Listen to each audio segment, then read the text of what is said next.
Governor, you have 2 minutes. Well, I think all the parents watching tonight, this is your biggest nightmare. Look, I got a 17-year-old, and he witnessed a shooting at a community center playing volleyball. Those things don't leave you. As a member of Congress, I sat in my office surrounded by dozens of the Sandy Hook parents, and they were looking at my 7-year-old picture on the wall. Their 7-year-old were dead, and they were asking us to do something. And look, I'm a hunter. I own firearms. The vice president is. We understand that the Second Amendment is there, but our first responsibility is to our kids to figure this out. In Minnesota, we've enacted enhanced red flag laws, enhanced background checks, and we can start to get data. But here's the problem.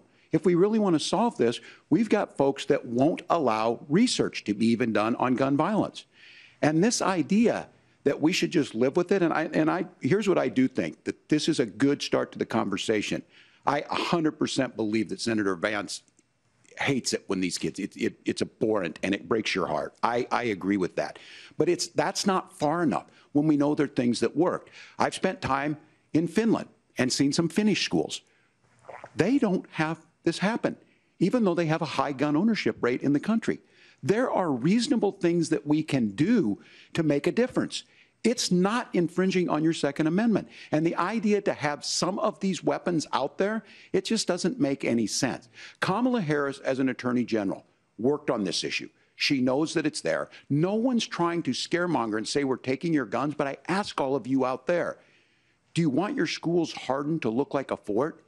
Is that what we have to go? When we know there's countries around the world that their children aren't practicing these types of drills. They're being kids. We owe it to them to get a fix. These are things that shouldn't be that difficult. You can still keep your firearms, and we can make a difference. We have to. If you're listening tonight, this breaks your heart.